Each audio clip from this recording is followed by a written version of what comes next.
Lake গার্ডেন্সের মিলন সংঘ club টুম্পাদার একটা প্রাণ ছিল। আমরা দেখেছি টুম্পাদা সেই শৈশবকাল থেকে ওতপ্রোতভাবে এই ক্লাবের সঙ্গে জড়িত এবং খেলাধুলা থেকে শুরু করে নানান সাংস্কৃতিক অনুষ্ঠান, নাটক থেকে শুরু করে বসে আঁকো প্রতিযোগিতা, বিভিন্ন ব্যাপারে তার একটা উৎসাহ এবং অনুপ্রেরণা বরাবরই ছিল। এবং সেইখানের থেকেই আজকে সেই ক্লাবের ভাইস প্রেসিডেন্ট কাম কালচারাল কমিটির চেয়ারম্যান তিনি ছিলেন। সেই উপলক্ষে আজকে তার স্মৃতিচারণা করতে গিয়ে আজকে তার স্মৃতির উদ্দেশ্যে মিলন সংঘ ক্লাব একটি বাচ্চাদের ব্যাডমিন্টন টুর্নামেন্ট আয়োজন করেছে। আপনারা দেখতেই পাচ্ছেন সেই ব্যাডমিন্টন টুর্নামেন্ট চলছে এবং কিছুক্ষণ পরে আপনাদেরকে আমাদেরই ক্লাবের ভাইস প্রেসিডেন্ট প্রবীণ ডালোরিয়াজি এবং যিনি আমাদের সেক্রেটারি সম্পাদক মহাশয় শিবশঙ্কর সাহা আপনাদেরকে কিছু টুম্পাদা সম্বন্ধে বলবে। নমস্কার, আমি সম্পাদক মিলন সংঘ ক্লাবের। আজকে যার স্মৃতিকে উদ্দেশ্য করে আমাদের এই ব্যাডমিন্টন টুর্নামেন্ট হচ্ছে, স্বর্গীয় সম্প্রীত চট্টোপাধ্যায় মহাশয় আমাদের ক্লাবের ভাইস প্রেসিডেন্ট ছিলেন, বর্তমান কালচারাল কমিটির চেয়ারম্যানও ছিলেন। ওনার স্মৃতিচারণ করতে হবে এটা আমি কল্পনাও করতে পারিনি যে আমাকে ক্যামেরার সামনে দাঁড়িয়ে ওনার স্মৃতিচারণ করতে হবে। উনি যেখানেই থাকুক ভালো থাকুক, সুস্থ থাকুক, আর উনি আমাদের হৃদয়ে আছে। ওনার যা জনপ্রিয়তা, ওনার যা মানুষের সঙ্গে সুসম্পর্ক, সেটা সারা জীবন মানুষ মনে রাখবে এবং আমি ওনাকে শ্রদ্ধা জানাই। উনি যেখানেই থাকুক ভালো থাকুক। শ্রদ্ধেয় সম্প্রীত চট্টোপাধ্যায় মহাশয়ের নামে এই টুর্নামেন্টটা আমরা উৎসর্গ করছি। হ্যাঁ, আমাদের চিন্তা ভাবনা, আমাদের ক্লাবের যে এক্সিকিউটিভ কমিটি সিদ্ধান্ত নিয়ে এটা আমরা সবাই মিলে সিদ্ধান্ত নিয়ে এটা আমরা করেছি। নমস্কার, আমি অঞ্জনা। আমি ছোটোবেলায় এই লেক গার্ডেন্সেই বড় হয়েছি। আমার ছোট্টবেলাটা এই লেক গার্ডেন্সের এই মিলন সংঘ ক্লাব জুড়েই। আমরা টুম্পাদাকে ছোট্টবেলা থেকে দেখেছি, বাট কর্মসূত্রে আমি এখন অস্ট্রেলিয়া থাকি, সিডনির বাসিন্দা। আর যখন আমি শুনতে পারলাম টুম্পাদার এই খবরটা, আমার সত্যি আমি নিজের আমার চোখের জল আটকাতে পারিনি। আমার পিসি যখন খবর দিল টুম্পাদার খবর, আমাদের প্রচণ্ড খারাপ লেগেছে। আর আজকে আমি এই মিলন সংঘের এই প্রাঙ্গণে দাঁড়িয়ে আমি টুম্পাদার জন্য আমার সহস্র প্রণাম। টুম্পাদা যেখানেই থাকুক ভালো থাকুক। Tumpa was a great soul. I miss him. We have been friends almost for 40 years. And मेरा लेक गार्डन के अंदर, honestly speaking, he was one of my most, close friend. And he was a true soul. I really miss him. I will not say that he has gone. He will be there forever in our heart. We miss you, brother. Wherever যেখানে তুমি আছো, আমি ঠাকুরকে প্রার্থনা করব, please তোমাকে যেন ঠাকুর খুব ভালো রাখে।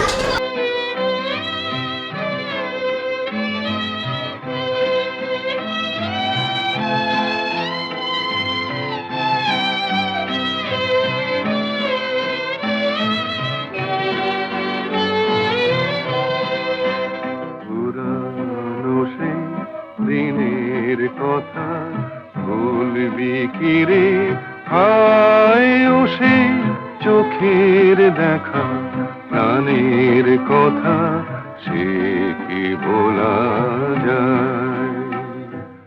লেক রোড দক্ষিণ কলিকাতার একটি বর্ধিষ্ণু এলাকা, যে জায়গায় টুম্পাদার একটা জীবনের বেশ খানিকটা অংশ জুড়ে রয়েছে। লেক রোডের এই যে সুদূর ওই দূরে দেখা যাচ্ছে এই হলো সমাজসেবী সংঘ, যে পুজোর সঙ্গে টুম্পা ওতপ্রোতভাবে জড়িত ছিল। আজও সেখানে কোনো উৎসব চলছে, কিন্তু সেই উৎসবে টুম্পা নেই। আমি দেবদত্ত বাসু, আমার ডাকনাম বুবি। টুম্পা আমাদের ছোটোবেলাকার বন্ধু। টুম্পা এপাড়ায় আসে আমাদের এক বন্ধু কোচির হাত ধরে। ও লেক রোডে ছেলে নয়, ওর লেক গার্ডেন্সে যেহেতু বাড়ি, ও কোচির সূত্রে আমাদের এপাড়ায় আসে এবং তারপর আমাদের সঙ্গে একেবারে ভাইয়ের মতন মিশে যায়। খেলাধুলো একসঙ্গে, ঘোরাফেরা একসঙ্গে। আমাদের টুম্পাকে নিয়ে আমাদের একটা প্রোগ্রাম ছিল প্রত্যেক রোববার। এই আমাদের বন্ধু অভিষেক, এই এখন বিদেশে থাকে লন্ডনে, ওর একটা কালো অ্যাম্বাসেডার ছিল। ওই গাড়িতে করে বা আমার গাড়িতে করে আমরা কালীঘাটে যেতাম, গিয়ে কালীঘাটে পুজো দিয়ে যত রকম হপ্তার পাপ ধুয়ে আবার নতুন পাপ শুরু হতো। এবং সেটা বিশেষভাবে বলা এখানে সম্ভব নয়, তবে আমরা খুবই এনজয় করতাম জিনিসটা। আমাদের সমাজসেবীর পুজোতে ঠাকুর আনা থেকে শুরু করে ভাসানে সব ব্যাপারে কিন্তু টুম্পাকে আমরা একদম আমাদের একজনের মতন পাশে পেয়েছি। আর আমাদের কাজ ছিল এই পাড়ায় 2-3টে ঠেক মানে এখন তো নতুন নতুন বাড়ি হয়েছে, আমরা বাড়ির যে সিঁড়িগুলো আছে সেখানে বসে আমাদের আড্ডা, গল্প করা। একটা ঠেক এটা, যেটাকে নাম আমরা দিয়েছিলাম সেনের ঠেক, আরেকটা ঠেক ওখানে যেটা খোকনের ঠেক, আরেকটা ঠেক ওখানে মধুজিতের বাড়ির ঠেক। এবং পাড়ায় তখন আমি, বাপ্পা, পরাগ, টুম্পা, কোচি, নন্দন, সঞ্জু, আমরা এই কজনই বেশিরভাগ বসে আমরা আড্ডা মারতাম। আর বরুণ মাঝে মধ্যে আসতো। বরুণের আমাদের সঙ্গে যোগাযোগটা কালীঘাটের মন্দির নিয়ে। আর বরুণ যখন ওখানে ওর সময় পেত আমাদের কাছে আসতো। টুম্পাকে আমরা কোনোদিনই আমাদের মানে বাইরে কিছু আমরা ভাবিনি, ও সবসময় আমাদের জীবনের একটা অংশ ছিল। আমি বাপ্পা, এই লেক রোডেই থাকি আমরা। এই হচ্ছে আমার বাড়ি। এখানে আমরা ছোটোবেলা থেকে, টুম্পা আমার ছোটোবেলার বন্ধু, অ্যারাউন্ড 40 বছর ধরে আমরা বন্ধুত্ব চলছে আমাদের। হঠাৎ করে চলে গেল, কি বলবো আর, মানে ভীষণ মনমরা হয়ে গেছি। এইখানে আমাদের আড্ডা মারতাম এই মধুগীতের বাড়ির তলায়। এটা হচ্ছে সেনবাবুর ঠেক নামে পরিচিত ছিল। এটা এখন আমাদেরই আরেক বন্ধু পরাগ কাফে বানিয়েছে, কি সুন্দর বিরাট করে। এইখানে এই সেনের ঠেক বলে নাম ছিল। সেনের ঠেকে বসে আমরা যে কত আড্ডা মেরেছি দিনের পর দিন, সে আর কি বলবো। সেসব স্মৃতি, এই স্মৃতি মনে করলেও চোখে জল আসে। আমার নাম প্রণব চ্যাটার্জি। টুম্পা আমাকে পরাগ বলেই চিনত। এই টুম্পার সম্বন্ধে স্মৃতিচারণ বড় ডিফিকাল্ট ব্যাপার। মাধ্যমিকের পরে আলাপ, প্রথম আলাপ হয়েছিল একটা ট্যাক্সি থেকে নামলাম, সেই ট্যাক্সিওয়ালাটাকেই পেটালাম দুজনে মিলে, ভাড়া বেশি চেয়েছিল বলে। তারপর সেই পেটানোর থেকে আলাপটা আরও দৃঢ় হলো। এভরিডে আড্ডা, ডেলি আড্ডা। তখন আমাদের আড্ডার সংস্থান হতো আমার বাবার খবরের কাগজ বেচে। আমি ওপর থেকে খবরের কাগজ ফেলতাম, টুম্পা নিচে ধরতো। আর স্মৃতিগুলো এত বেশি যে কোথার থেকে শুরু করব, কোথায় শেষ করব। বিরাট বাড়ি ছিল একটা, আমাদের নিয়ে যেত, আড্ডা মারতাম মেসোমশাই, মাসিমা। এবার প্রচুর বাউন্ডুলেপনা করেছি আমরা, বাট খারাপ নয়। একবার চন্দননগর গেছিলাম জগদ্ধাত্রী পুজো দেখতে, দুজনে মিলে লোকাল ট্রেনে ফিরছি, পাশ থেকে দেখলাম পুরী এক্সপ্রেস লেট বেরোচ্ছে। আরও 2-4 জন ছিল, কথা হলো চল যাবি, পুরী চলে যাই। তো ব্যান্ডেল লোকাল থেকে নেমে উল্টো দিকের পুরী এক্সপ্রেসে চলে গেলাম। তখন মোবাইল নেই, কিচ্ছু নেই। পুরী গিয়ে 2-4 দিন থেকে ওখানে নেমে আমরা বাড়িতে জানালাম, টুম্পাও বাড়িতে জানালো, আমিও বাড়িতে জানালাম যে আমরা পুরী চলে এসেছি। মারা তো অবাক যে কি চন্দননগর গেছিলি, পুরী কী করে গেলি? হ্যাঁ, ট্রেনটা আসছিল, উঠে গেলাম। টিকিটও কাটা হয়নি, চেকারকে বলে ওখানে স্পেশাল টিকিট করা হয়েছিল ওই পার্চি লিখে। এরপরে ও ফটোগ্রাফি করলো। আমার মনে আছে আমি বিয়ে করেছিলাম, রাত্রিবেলা আমরা ফিরতাম লেট, ভোরবেলা ঠিক সকাল 6টার সময় টুম্পা ক্যামেরা নিয়ে রেডি। টুম্পা এবং একজন ভিডিওর বন্ধু আমাদের ওখানেই, ওর বাড়ির উল্টো দিকে স্টুডিও বিগ আছে। টুম্পা একেবারে ভোরবেলায় ঠিক 6টার সময় ক্যামেরা নিয়ে রেডি। এবং ওর একটা বিশেষত্ব ছিল যে মনের সব কথা ওকে খুলে বলা যেত, সমব্যথী ছিল। এরপরে ও বিয়ে করলো, আমরা সবাই মিলে গেলাম, হই হই করলাম। ছেলে হলো, ক্লাবের পুজোর সঙ্গে জড়িত ছিলাম আমরা, মিলন সংঘর পুজোটা খুব ভালোভাবে করতো। তো এখনও স্মৃতিচারণটা ডিফিকাল্ট, কারণ এখনও মন থেকে মেনে নিতে পারিনি যে টুম্পা নেই, ভাবিই না ওটা নিয়ে, ভাবলে মন খুব খারাপ হয়ে যায়। তবে বন্ধু বলবো না, একেবারে ভাই ছিল, বাড়ির ছেলে ছিল। আমার খালি নয়, আমার স্ত্রী, আমার ছেলে মেয়ে সবাই টুম্পা আঙ্কেল বলতে জানতো, বাড়ির লোক, বাইরের লোক কেউ নয়। আমি অভিষেক, আমি লেক রোডে থাকতাম না, পাশের রাস্তায় থাকতাম, কিন্তু রোববার যখনই ছুটি, যখনই সময় পেতাম, আপনি লেক রোডে এসে আমরা সবাই এখানে বসতাম আর খেলাধুলো করতাম। টুম্পা আসতো বাইরে থেকে, লেক গার্ডেন্স থেকে, তো আমরা রেগুলারলি মিট করতাম এবং ছোটোবেলায়। তারপরে এখন কিছুদিন ধরে যদি পারতাম রোববার বা ছুটির দিন একটা ফিক্সড হতো, টুম্পা তখনও আসতো। আজকে বিশ্বাস করতে পারছি না যে টুম্পা নেই। এই মুহূর্তে আমরা রয়েছি ধ্রুবদাস হাজরার বাড়ি, যাকে আমরা কোচি বলেই চিনি বরাবর ছোটোর থেকে। এবং টুম্পার সঙ্গে কোচির এক অদ্ভুত এক সম্পর্ক ছিল। কোচির হাত ধরেই টুম্পার লেক রোডে আসা, এবং সেই কোচির কাছে আজ আমরা এসেছি। কোচি একটু শারীরিকভাবে অসুস্থ, যার জন্য ও কথা বলতে পারছে না, কিন্তু কোচি শেষ সময় অবধি টুম্পার কাছে ছিল, টুম্পাকে শেষ দর্শনও করে এসেছিল। এবং কোচির সঙ্গে টুম্পার অনেক ইতিহাস।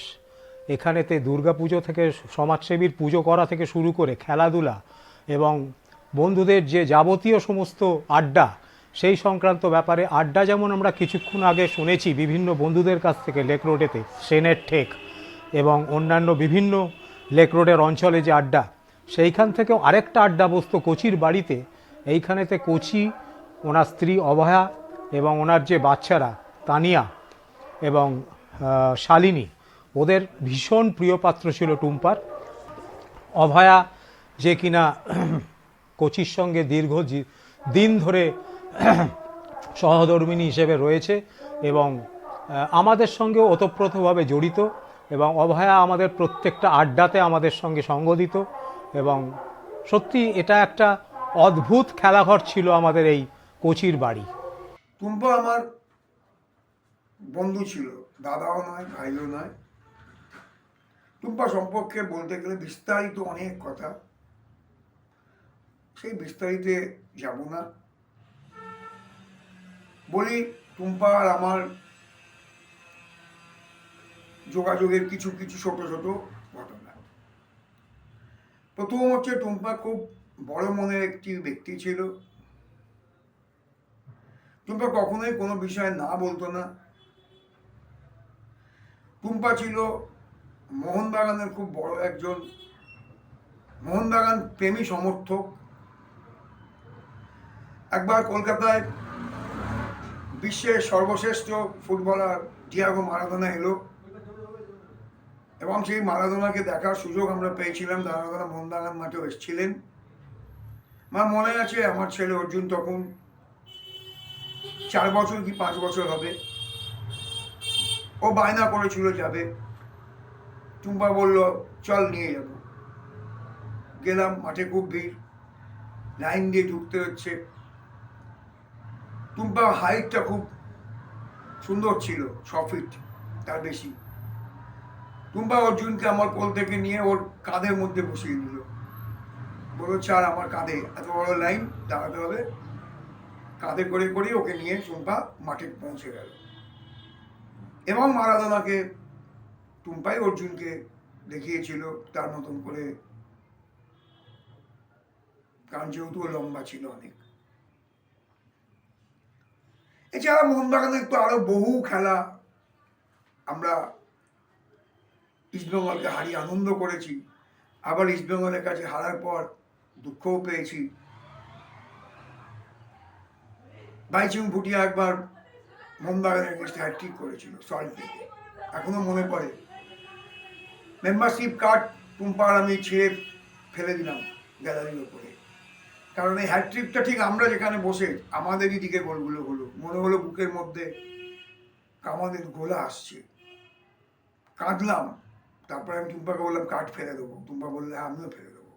কার্ড ছিঁড়ে ওখানেই ফেলে দিলাম, মেম্বারশিপ কার্ড। এটা গেল টুম্পার একটা খেলার জগতের আলোচনা। টুম্পার পারিবারিক জগৎ আমাদের দেশে বর্ধমান জেলায় আউসগ্রামে এবং গলসিতে দুটো জায়গাতেই আমাদের অনেক কৃষি জমি, বেশ কিছু পুকুর আছে। আমরা প্রতি বছর দুবার ধান সংগ্রহ করতে যেতাম। একবার গরমকালে ধান সংগ্রহ করতে যেতাম, আরেকবার পৌষ মাসে শুরুতে, যাকে বলা হয় বর্ষার ধান, আর গরমের ধানটা বড় ধান। এই ধান সংগ্রহের জন্য টুম্পার আমি বহু গরমে, বহু প্রচণ্ড ঠান্ডায় গ্রামে কাটিয়েছি। যেতে ইচ্ছে করতে এই কারণে, ধান সংগ্রহের চেয়েও বেশি যে টুম্পার হাতের রান্না, টুম্পা রান্না করবে বিভিন্ন রকম, আর আমি ওকে কিছু স্যালাড কেটে দিতাম, এর বেশি পারতাম না। ও বলতো তুই স্যালাডটাই খাক, বাকি তো ও সব দায়িত্ব নিত। এরকম দেশে আমরা বহুবার গেছি। দেশের মধ্যে আমাদের যে পরিকল্পনা ধান সংগ্রহের, তাদের দেশের আমাদের যারা বন্ধু বান্ধব প্রতিবেশী তারা বলতো, এই টুম্পা টুকুন এসে গেছে, তার মানেই রাত্রির 2টো অবধি এদের একটা আড্ডা চলবে। ঘটনা, আমরা রাত্রির 2টো অবধি আড্ডা মারতাম। ওই ঠান্ডায় গ্রামে শিয়াল ডাকছে, আমি আর টুম্পা আমাদের মতন বাড়িতে বসে রান্না করছি, টুম্পা খাচ্ছি, আড্ডা মারছি, শিয়ালের ডাকও শুনছি। টুম্পা জেঠুর সম্পর্কে কিছু ভালো কথা বলা মানে সেটা শুধুই হাসির, মজার এবং ঠাট্টা, ইয়ার্কি এগুলোই মনে পড়ে সব সময়। তো আমার মনে আছে আমরা একবার দেশের বাড়িতে গিয়েছিলাম বর্ধমানে, সবাই সপরিবারে গিয়েছিলাম, পিসিরা, জেঠু, আমি, মা, বাবা সবাই গিয়েছিলাম কালী পুজোর সময় বোধহয়। তো আমাদের দেশের বাড়ির ওপরে একটা উঠোন আছে আর কি। তো সেখানে বাবা, টুম্পা জেঠু ওখানে বিছানা করে, ঢালাও বিছানা করে ওখানে সব ছেলেরা আর কি সেখানে শোয়া হতো, আর ঘরগুলোতে সব মহিলারা শুতো। তো সেইভাবে রয়েছে। এবার পরের দিন সকালবেলা ঘুম থেকে ওঠার পরে টুম্পা জেঠু কিছুতেই তার চশমা খুঁজে পায় না। সে তো চশমা বিভ্রাট আরম্ভ হলো, সে সবাই খোঁজ, জেঠি খুঁজছে, পিসিরা সব জিনিসপত্র উল্টে পাল্টে দেখছে যে কোথায় গেল তার একটা জলজ্যান্ত চশমা, কোথায় চলে গেল হঠাৎ করে। তো আমার মনে আছে যে সবাই সব খোঁজার শেষে টুম্পা জেঠু আমার বাবাকে বলছে যে মিঠু, তুই চশমাটা ফেলে দিয়েছিস না রাত্রির বেলা, সত্যি করে আমায় বল, আমি কিছু বলবো না, তুই শুধু বলে দে আমাকে যে তুই ফেলে দিয়েছিস, তাই না? তো এই আর কি, মানে অদ্ভুতভাবে কেউ কারোর চশমা কেন ফেলে দেবে হঠাৎ করে। তো এই যে মজার কথাগুলো, এগুলো বোধহয় ভোলার নয়। তারপর শেষ পর্যন্ত চশমাটা পাওয়া গেল, সেটা হচ্ছে নিচে যখন দাঁত মাজতে গিয়েছিল টুম্পা জেঠু, তখন বেসিনের কাছে চশমাটা খুলে রেখে চলে এসেছিল। তো এই আর কি, মানে মানুষটা বোধহয় শুধুই এত মজার স্মৃতি দিয়ে গেছে, এত আনন্দের মুহূর্ত দিয়ে গেছে, হয়তো বাকি সময়টা আমরা সেটাকেই মনে করে কাটাবো। মানে জেঠুর সম্পর্কে কখনো কোনো খারাপ জিনিস কোনো দিন বোধহয় আর মনে পড়বে না। আজকে জেঠু চলে গেছে প্রায় 3-4 মাস তো হয়ে গেছে, আমরা অতিক্রম করে এসেছি সেই সময়টা। তো মানে কোনো দিনই বোধহয় আমরা এই যে শোকটা বা এই যে দুঃখটা জেঠু চলে যাওয়ার, এইটা মনে হয় কোনো দিনই সম্পূর্ণভাবে মন থেকে মুছে যাবে না। কারণ প্রথম দিন যে দুঃখটা হয়েছিল, আজকেও মনে করলে মনে হয় মানুষটা তো রয়েছে, মানে নামটাই এতটা জলজ্যান্ত টুম্পা জেঠু, মানে আলো করা নাম আর কি। মানে হঠাৎ করে কেউ ভাবতে পারবে না যে মানুষটা আর নেই। যখন পড়বে না মোর পায়ের চিহ্ন এই বাটে, আমি বাইব না, আমি বাইব না মোর খেয়া তরি এই ঘাটে গো। যখন পড়বে না মোর পায়ের চিহ্ন এই বাটে, চুকিয়ে দেব বেচা কেনা মিটিয়ে দে বলে না দেনা বন্ধ হবে আনাগোনাই হাতে। তখন আমায় নাইবা মনে রাখলে তারার পানে চেয়ে নাইবা আমায় ডাকলে যখন পড়বে না মোর পায়ের চিহ্ন এই বাটে।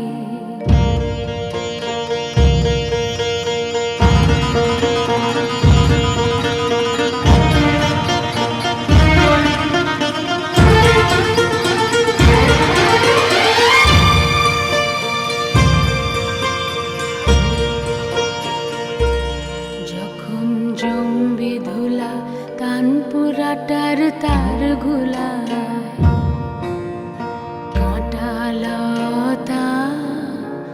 আজকে এখানে আমরা যে একত্রিত হয়েছি সবার কাছেই আমরা শুনলাম টুম্পার এই যে বাড়ির তলায় একটা আড্ডায় একটা অভিনব জায়গা ছিল, এবং এখনও আমরা হয়তো সেইভাবে রোজ বসতে পারি না, কিন্তু মাঝে মাঝে বসি ঠিকই। তবে আড্ডার মধ্যেও টুম্পা সবথেকে বড় যে জিনিসটা ওর মধ্যে একটা ছিল পরোপকারিতা এবং সমাজসেবকমূলক যে সমস্ত কাজ। আমি তপন দাস ও আমার ছোটোবেলার বন্ধু টুম্পা চ্যাটার্জি, আর ছোটোবেলায় একসাথে খেলাধুলা করেছি।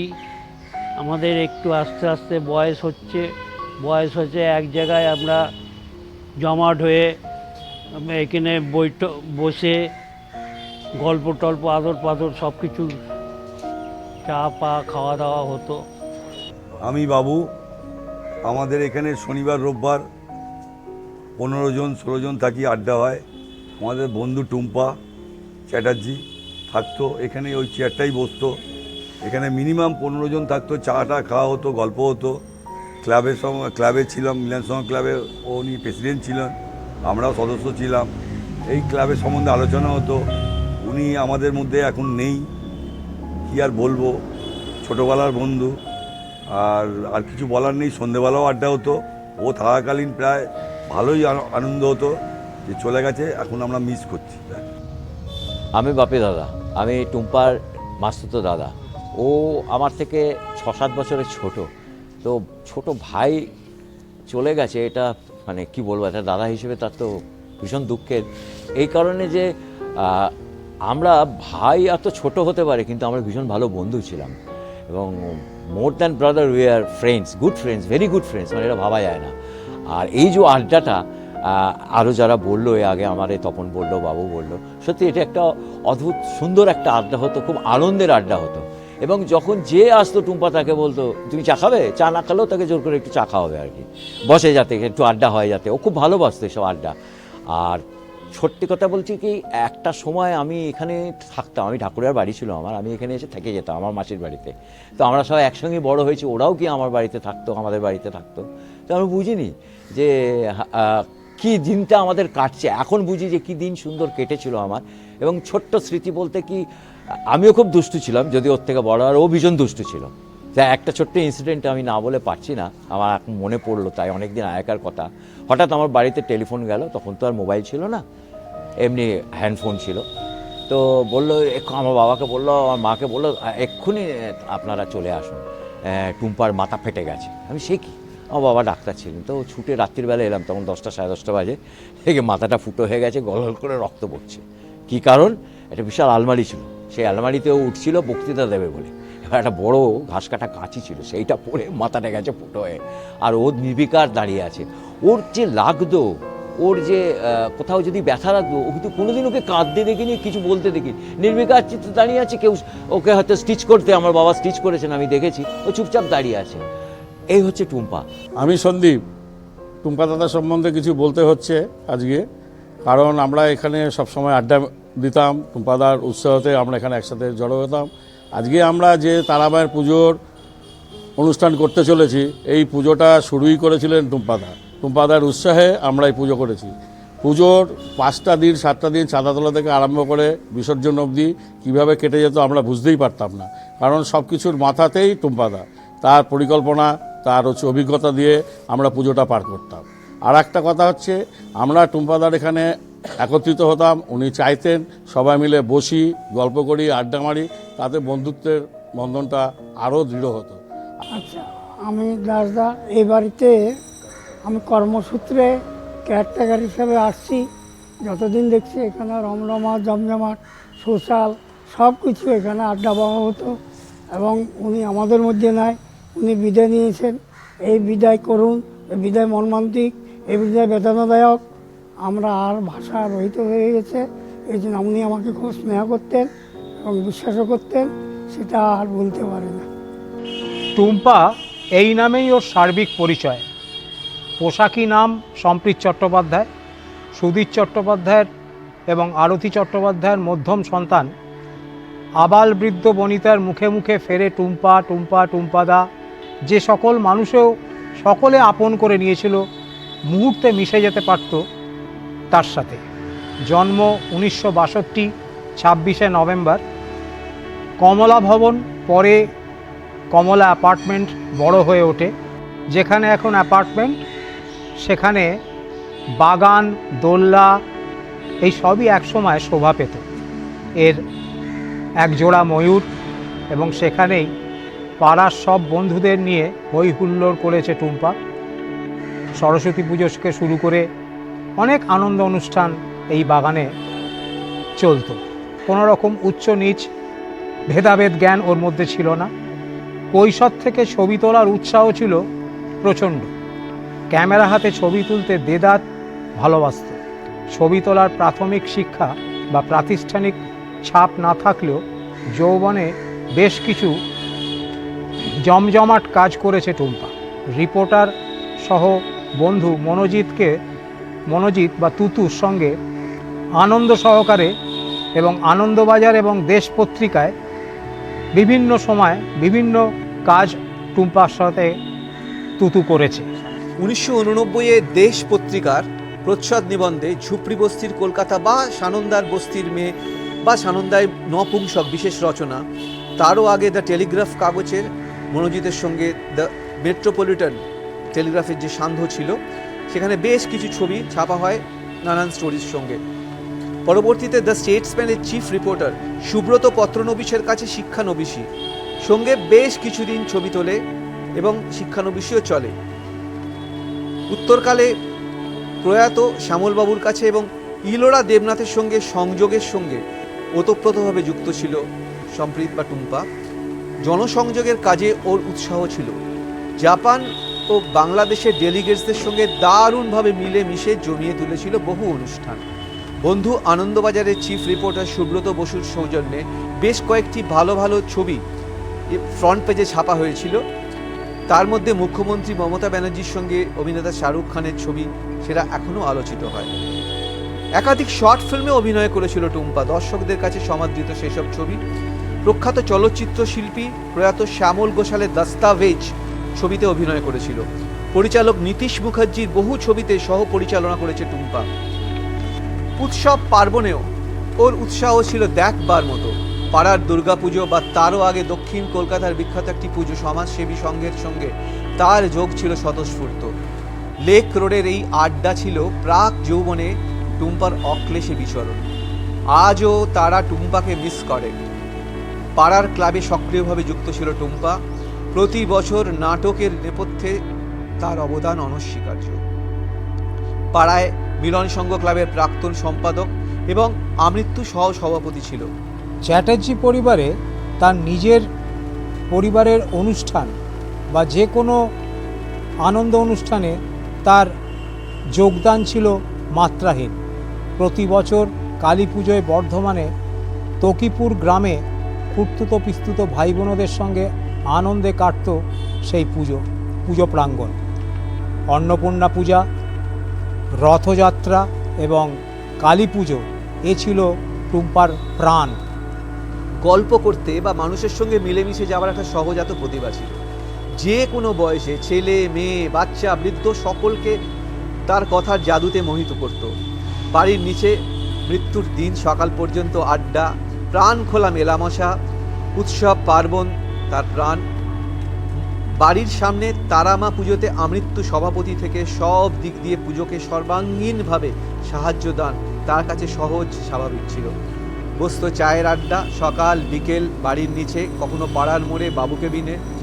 বছর 8 আগে ওর কিডনি সমস্যা ধরা পড়ার পরেও তার চলাফেরা প্রকাশ পেত না। শরীরের যন্ত্রণাকে চেপেও হাসি মুখে ঠাট্টা ইয়ার্কি চালিয়ে যেত অক্লেশে। অসুস্থ শরীরেও করোনার সময় চাল ডাল বস্ত্র বিতরণ ঘরে ঘরে পৌঁছে দিত বন্ধুদের সঙ্গে হাতে হাত মিলিয়ে। চ্যাটার্জি পরিবারের ট্রাস্টের অফিসে অসুস্থ শরীর নিয়ে যেত, জমিয়ে রাখত পরিবারের দাদা ভাইদের সঙ্গে। সখ্যতা ছিল প্রশ্নাতীত, একদম বন্ধুর মতো। নিজের অসুস্থতা নিয়েও নিয়মিত ঠাট্টা তামাশা চালু ছিল। মনে হতো মৃত্যু ওর কাছে হার স্বীকার করেছে। প্রায়ই বলতো কষ্ট দেব না আর কষ্ট নেবও না। সত্যি তাই হলো। নিজের কষ্টকে নিয়ে এভাবে মজা কজনই বা করতে পারে এই সংসারে। শরীরটা এবার রুখে দাঁড়ালো। বিশ্বকর্মা পুজোর দিন ডায়ালিসিস নিয়ে ফিরে অসুস্থ বোধ করে।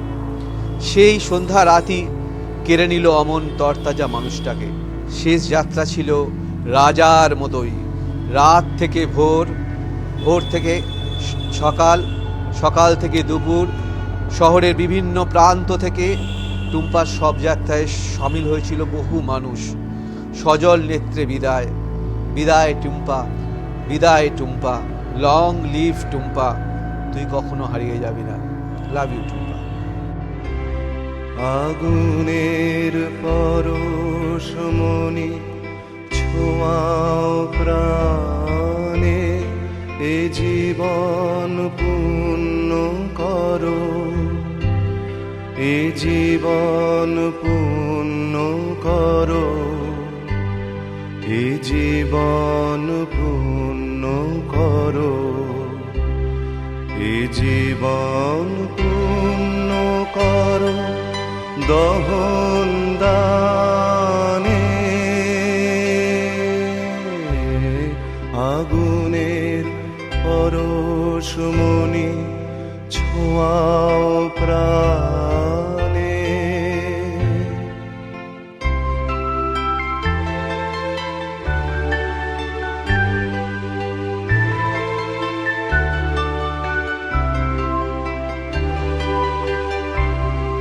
আমার দেহ খানি তুলে ধরো, তোমার দেবালয়ের প্রদীপ করো।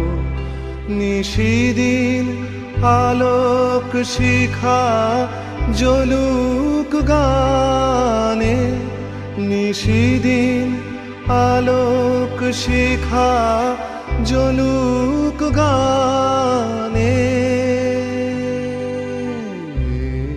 আগুনের পরশমণি ছোঁয়াও প্রাণে।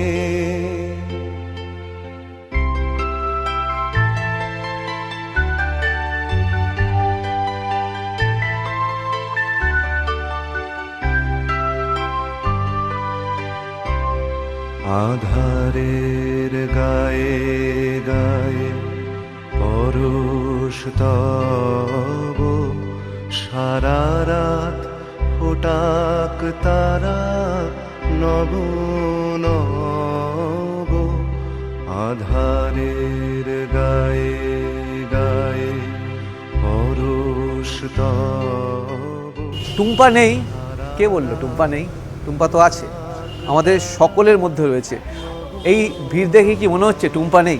এই যে চেয়ার, এই চেয়ারে টুম্পা বসতো, এই চেয়ারটা দেখুন ফাঁকা রয়েছে।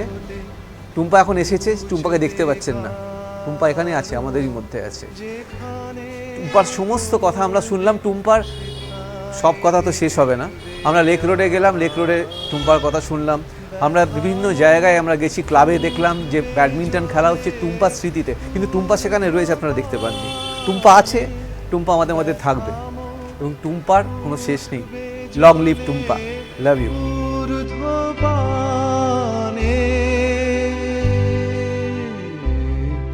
আগুনের পরশমণি ছোঁয়াও প্রাণে, এ জীবন পূর্ণ কর, জীবন